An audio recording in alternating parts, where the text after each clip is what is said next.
سورۃ البقرہ کی آیت نمبر 282، اعوذ باللہ من الشیطان الرجیم، بسم اللہ الرحمن الرحیم، یا ایہا الذین آمنوا، اے وہ لوگو جو ایمان لائے ہو، اذا تداینتم، جب تم آپس میں معاملہ کرو، بدین ادھار کے ساتھ، الی اجل مسمی، ایک وقت مقررہ تک، فاکتبوہ، تو اسے لکھ لو۔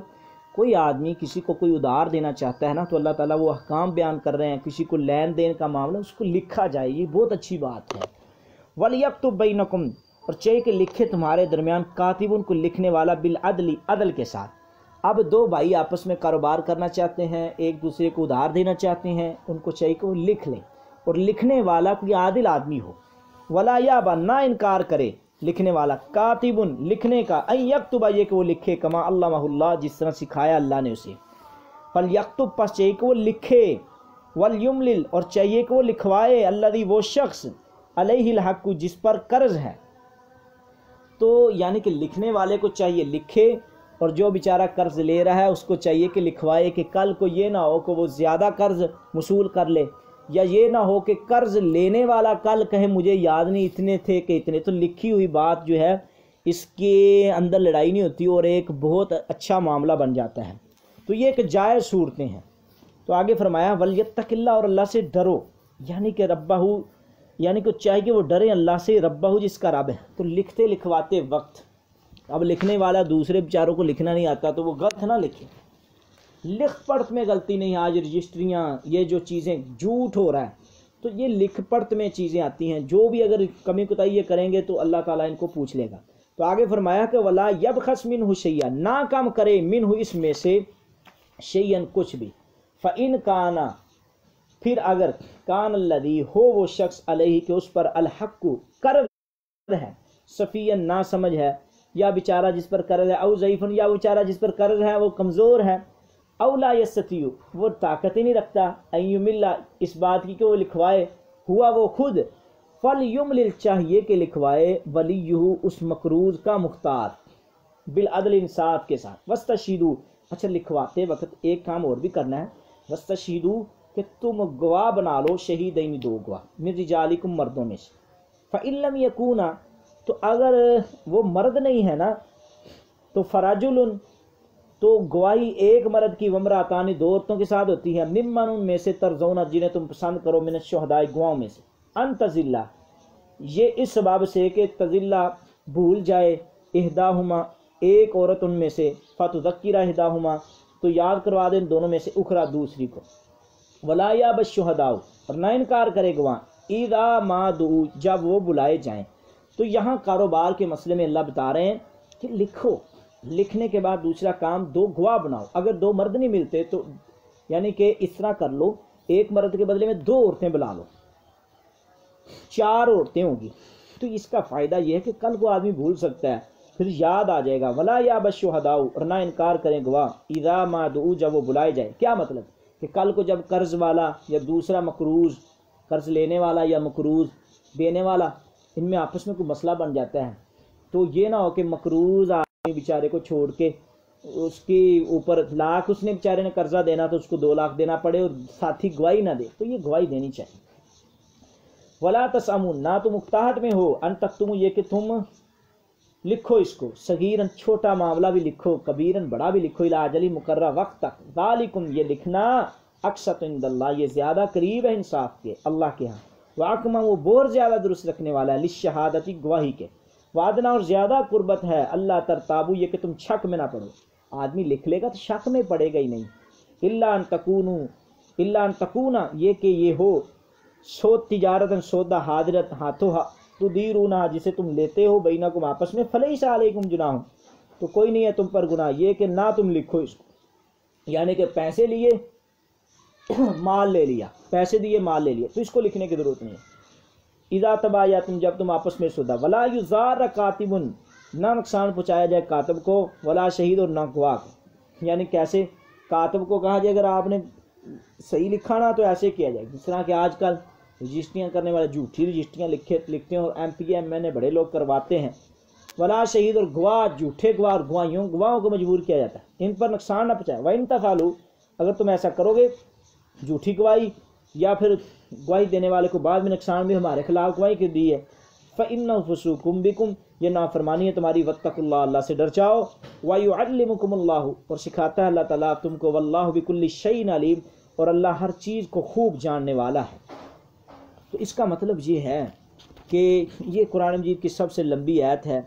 اور جب سود حرام کیا قرض کا صحیح طریقہ بیان کر دیا، اور اس کی شرائط اللہ تعالیٰ نے جو میں نے آپ کے سامنے بیان کر دی ہیں اس کو اللہ نے بیان آگے فرمایا، وَإِن كُنتُمْ، اگر ہو تم، عَلَىٰ سَفَرٍ، سفر پر جانا ہے، وَلَمْ تَجِدُوا كَاتِبًا، تو اگر کوئی کاتب نہیں ملتا، فَرِحَانٌ، تو رہن کے طور پر، مقبوضۃ، قبضے میں دی ہوئی کوئی چیز رکھ لو، فَإِنْ أَمِنَ بَعْضُكُمْ بَعْضًا، پھر اگر اعتبار کرے تمہارا بعض، فَلْيُؤَدِّ الَّذِي، تو چاہیے کہ ادا کر دے وہ شخص، اؤتمن، جس کا اعتبار کیا گیا ہے، ایمانت، اس کی امانت، وَلْيَتَّقِ اللَّهَ، چاہیے کہ وہ ڈرے اللہ سے، ربہ، جس کا رب ہے، وَلَا تَكْتُمُوا الشَّهَادَةَ، گواہی نہ چھپاؤ، وَمَن يَكْتُمْهَا، جو کوئی گواہی چھپائے گا، فَإِنَّهُ آثِمٌ قَلْبُهُ، تو اس گناہ گار کا یعنی گناہ اسی کا دل پر ہوگا، واللہ، اور اللہ، بما تعملون، جو تم عمل کرتے ہو، علیم، جاننے والا ہے، خوب جاننے والا ہے۔ تو یعنی کہ یہ بیع اور قرض کی ایک دوسری شکل ہے، یعنی کہ اگر تم سفر میں قرض کا معاملہ کرو، تمہیں لکھنے والا کوئی نہ ملے، یا لکھنے کے لیے قلم دو ہاتھ میسر نہ ہو، تو مقروض کو چاہیے کہ قرض دینے والے کے پاس کوئی چیز گروی رکھ دیں۔ سفر کا ذکر اس لیے یہ معاملہ زیادہ تر سفر میں پیش آتا ہے، ورنہ رہن گروی رکھنا حضر میں جائز ہے۔ خود رسول اللہ نے اپنے پاس ایک زرہ ایک یہودی کے پاس رکھوا کر عملاً اس کی وضاحت فرمائی۔ صحیح بخاری کی حدیث نمبر 1603 میں، جو چیز رہن رکھی جائے اگر دودھ والا جانور ہے تو رسول اللہ صلی اللہ علیہ وسلم نے اسے چارہ ڈالنے کے بدلے میں اس کا دودھ پینے کی اجازت دی ہے۔ اس طرح گھوڑا، اونٹ، گدھے، کھچر، اس کے چارے کے بدلے میں سواری کی اجازت ہے۔ صحیح بخاری کی حدیث نمبر 2511 ہے۔ ان کے علاوہ گروی ہوئی چیزیں سے فائدہ اٹھانا منع ہے، یہ سود کے زمرے میں آتا ہے۔ مثلا قرض پر رقم لے کر زمین رہن رکھ دی جائے تو گروی لینے والا اس سے فائدہ نہیں اٹھا سکتا، بلکہ اگر کاشت کرے تو اس کا ٹھیکہ وغیرہ قرض میں وضع کرنا ہوگا۔ تو فَلْيُؤَدِّ الَّذِي اؤْتُمِنَ أَمَانَتَهُ، تو مطلب یہ ہے کہ کوئی شخص قرض لینے والے کا اعتبار کرے تو اس کی کوئی چیز رہن رکھے بغیر اسے قرض دے دے تو اسے بھی کوئی مسئلہ نہیں ہے، جس طرح کہ صحیح بخاری میں بھی آتا ہے۔ تو اب امانت میں خیانت ہوگی تو یہ کبیرہ گناہوں میں سے ایک بہت بڑا کبیرہ گناہ ہے۔ آگے اللہ تعالیٰ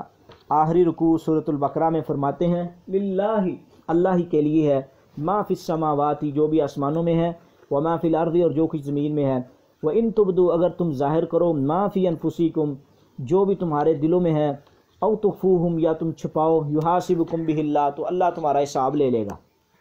فیغفر لمن یشاء، وہ بخش دیتا ہے جس کو چاہتا ہے، ویعذب من یشاء، وہ عذاب دیتا ہے دے گا جس کو چاہتا ہے، واللہ علی کل شیء قدیر، اللہ ہر چیز پر قادر ہے۔ تو بات یہ ہے کہ اللہ ہی کے لیے ما فی السماوات و ما فی الارض، جو بھی آسمانوں اور جو بھی زمین میں ہے،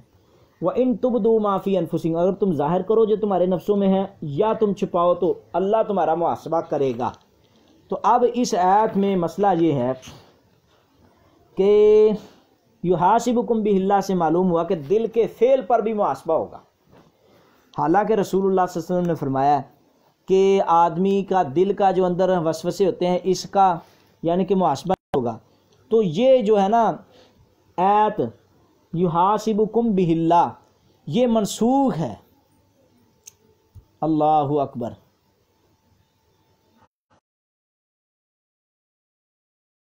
باللہ کو منسوخ کر دیا ہے آمن الرسول بما انزل الیہ من ربہ نے۔ جب اگلی آیت آئی لا یکلف اللہ نفسا الا وسعہا،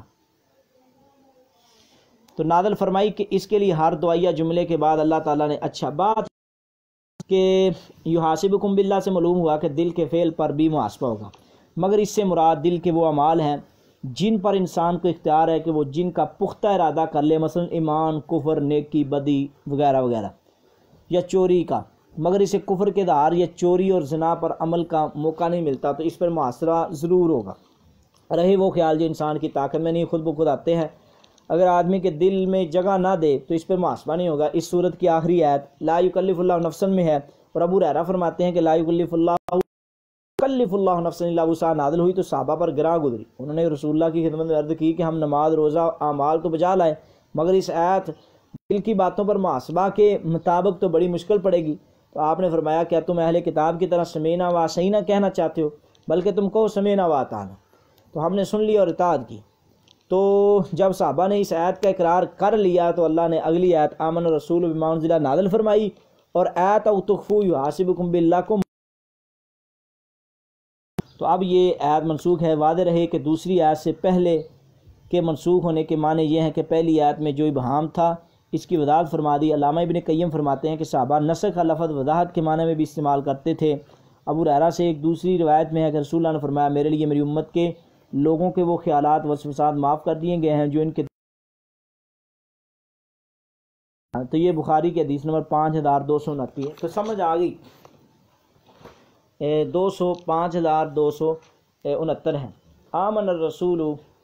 ایمان لائے رسول، بما اس چیز کے ساتھ انزلہ جو نازل کی گئی، الیہ ان کی طرف، من ربی ان کے رب کی طرف سے، والمومنون اور سارے مومن، کل سب کے سب، آمن ایمان لائے باللہ اللہ پر، و ملائکۃ اس کے فرشتوں پر، و کتبی اور اس کی کتابوں پر، و رسل اس کے رسولوں پر، لا نفرقو نہیں ہم تفریق کرتے، بین احد من رسلہ بین احد کسی ایک کے درمیان، من رسلہ رسولوں میں سے، وقالو انہوں نے کہا سمینا ہم نے سن لیا، و اطعنا اور ہم نے اطاعت کی، غفرانک ہم طلب کرتے ہیں تیری بخشش، ربنا ہمارا رب، وإلیک المصیر اور تیری طرف ہی لوٹنا ہے، لا یکلف اللہ نفسا نہیں تکلیف دیتا اللہ تعالیٰ کسی نفس کو، الا وسعہا اس کی وسعت کے مطابق ہی، لہا ما کسبت اس کے لیے وہی ہے جو اس نے کمایا، وعلیہا اور اس پر وہی ہے جو اس نے کمایا، ربنا ہمارے رب، لا تؤاخذنا نہ مؤاخذہ کرنا ہمارا، ان نسینا اگر ہم بھول جائیں، او اخطانا یا ہم غلطی کریں، ربنا ہمارا رب، ولا تحملنا ولا تحمل اور نہ تو ڈالنا، علینا ہم پر، اسرن بوجھ، کما حملتہ جیسا کہ تو نے ڈالا تھا، علی الذین ان لوگوں پر، من قبلنا جو ہم سے پہلے، ربنا ہمارا رب، ولا تحملنا نہ تو اٹھانا ہم سے، ما وہ بوجھ، لا طاقت لنا جو نہیں طاقت ہماری، واعف عنا تو درگزر فرما ہم سے، واغفر لنا بخش دے، ورحمنا ہم پہ رحم فرما، انت مولانا تو ہی ہمارا کارساز ہے، فانصرنا اور ہماری مدد فرما، علی القوم الکافرین کافر قوم پر۔ تو یہ اور اس سے پہلے آیت رسول اللہ کو معراج کے موقع پر سدرۃ المنتہا کے یعنی کہ سورۃ البقرہ کی آخری جو آیات ہیں یہ رسول اللہ کو معراج کے موقع پر سدرۃ المنتہا کے پاس عطا کی گئی ہیں،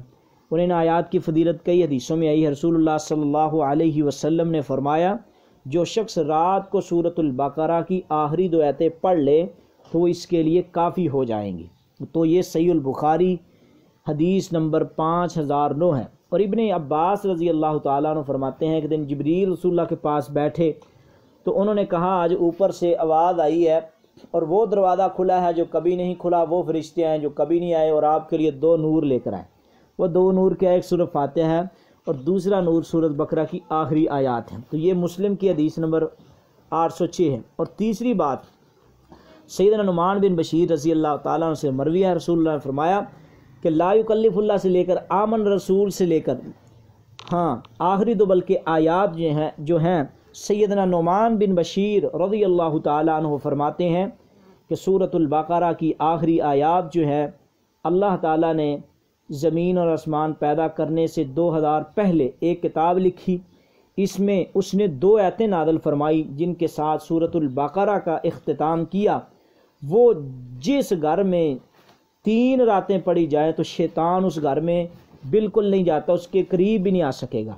تو یہ جامع ترمذی کی حدیث ہے، اور ترمذی کتاب الفضائل اور حدیث نمبر 2882 ہے۔ تو ثابت یہ ہوا کہ اللہ رب العزت نے سورۃ البقرہ کا اختتام ہو رہا ہے۔ تو ان آیات میں اللہ رب العزت نے ہمیں دعا کا طریقہ سکھلایا ہے، وہ کس طرح کتنے انبیاء کا ذکر آیا ہے اور ان کی آزمائشوں کا ذکر آیا ہے، ایمان کے اوپر بحث ہوئی ہے، اور پھر دوسرے نمبر پہ خرچ کرنے کے اوپر بحث ہوئی ہے، پھر آخر میں یہ تمام چیزیں بیان کی گئی ہیں کہ ان چیزوں پہ ہمارا ایمان لانا چاہیے، اور پھر اللہ رب العزت نے آخر میں ہمیں دعا سکھائی ہے اور ہمیں یہ دعا کرنی چاہیے، اور اس دعا کے بہت سے فوائد ہیں، اور سب سے زیادہ بڑا فائدہ ان لوگوں کے لیے ہے سورۃ البقرہ جو کہتے ہیں جو جھوٹے پیروں کے پاس جاتے ہیں، جھوٹے مشیروں کے پاس جاتے ہیں، وہ ان کو گمراہ کرتے ہیں، ہم ان سے کہنا چاہتے ہیں سورۃ البقرہ کی تلاوت کریں اور سورۃ البقرہ کی آخری آیات وہ پڑھا کریں اور اکثر اللہ کا ذکر کیا کریں، تو اس سے یہ ہوگا کہ سورۃ البقرہ مکمل ہوئی ہے۔ اب اس میں 5 واقعات اللہ تعالیٰ نے بیان کیے تھے، یعنی کہ جو دنیا میں اللہ نے زندہ کیا ہے مار کے، دنیا میں مسالے بیان کیے ہیں، وہ 5 واقعات بیان ہو چکے ہیں۔ تو اللہ تعالیٰ ہمیں سورۃ البقرہ پہ عمل کرنے کی توفیق عطا فرمائے۔ تو انشاءاللہ ہم آج سورۃ آل عمران شروع کرتے ہیں۔ وآخر دعوانا الحمدللہ رب العالمین۔